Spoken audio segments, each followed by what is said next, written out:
भगवान शिव को एक बार क्रोध आया और शंकर जी ने अवधूतेश्वर रूप धारण करा। शिव जी का एक नाम हो गया अवधूतेश्वर महादेव। बोला अवधूतेश्वर भगवान की। कहते हैं जिन माताओं के नेत्र में रोग होता है, नेत्रों से दिखाई नहीं देता, तकलीफ रहती है, आंखों से कुछ ना दिखे, तो अवधूतेश्वर महादेव का नाम लेकर शहद, शहद जानते हो, मधु, शहद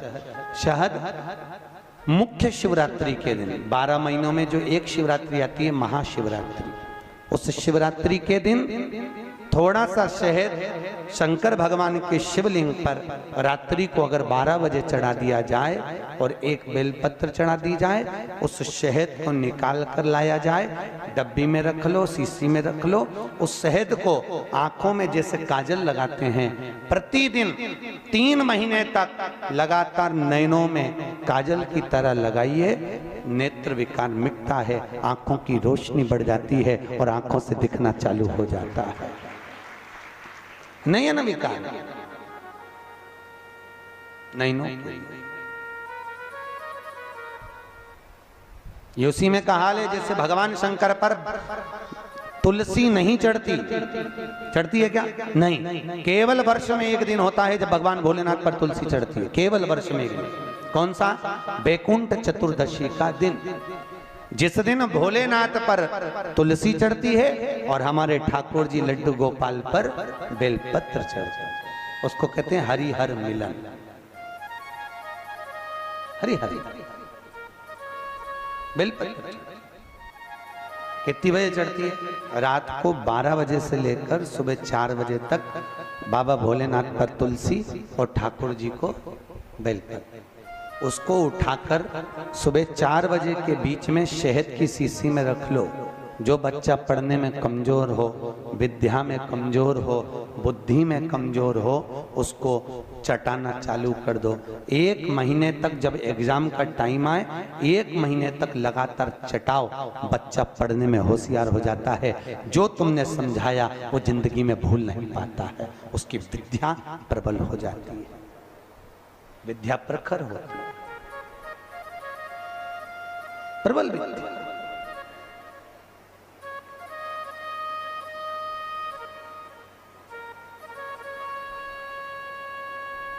कौन से दिन चढ़ती है? जम के बोलो। बैकुंठ चतुर्दशी, भगवान शिव पर तुलसी। तुलसा कौन? तो शास्त्र कह रहा है भगवान शंकर को क्रोध आया, शिव जी ने अवधूतेश्वर रूप धारण करा।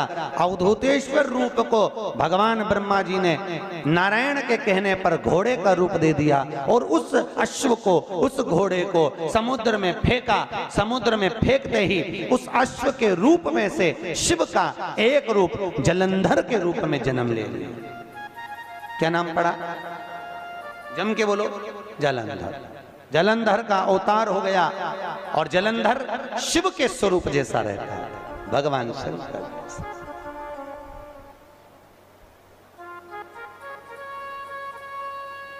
जलंधर शिव का रूप,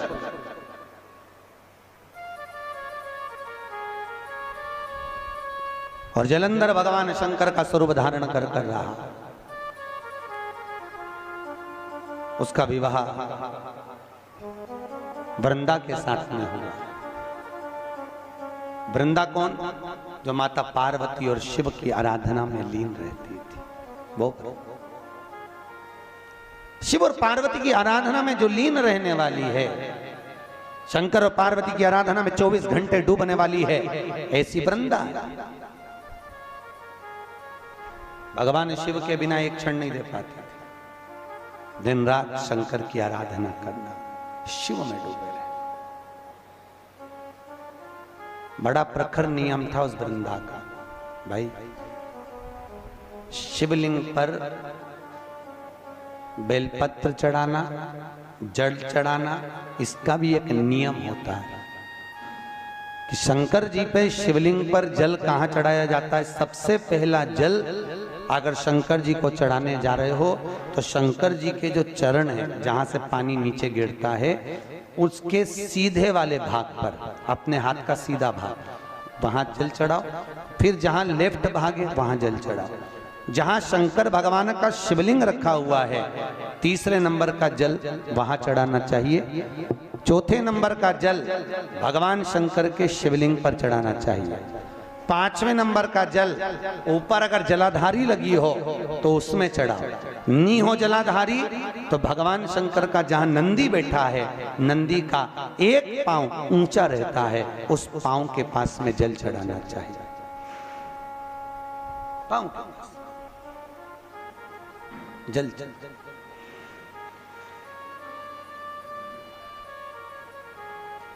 चरण के पास में।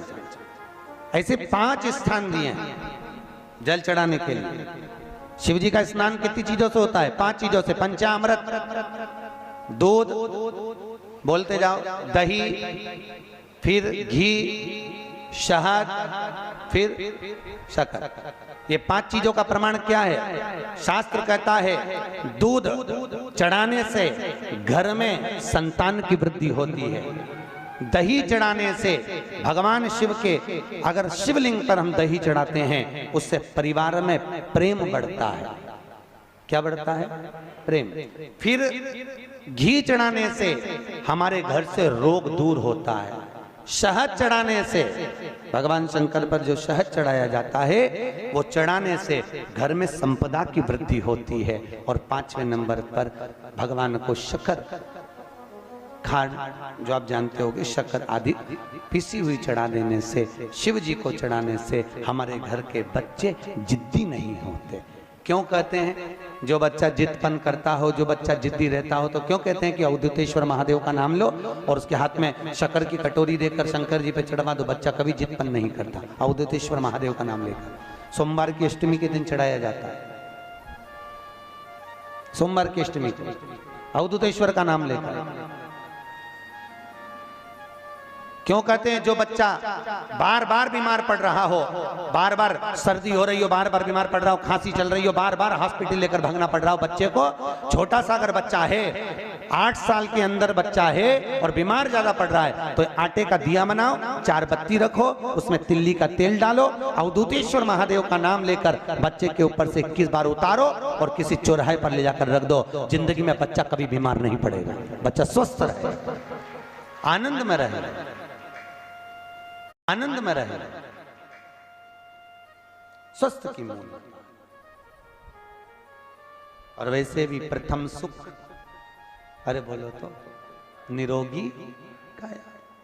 घर का प्रथम सुख निरोगी काया। व्यक्ति अगर धन की मूलता नहीं है, साहब पैसा अपनी जगह पर है, फिर निवेदन करता हूं, धन अपनी जगह पर पड़ा है।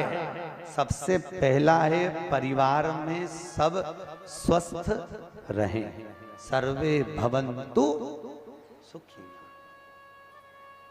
अगर घर में एक व्यक्ति भी बीमार पड़ा है ना, तो मन नहीं लगता परिवार का। लगता है कि मन, कोई घर में बीमार पड़ा है तो मन का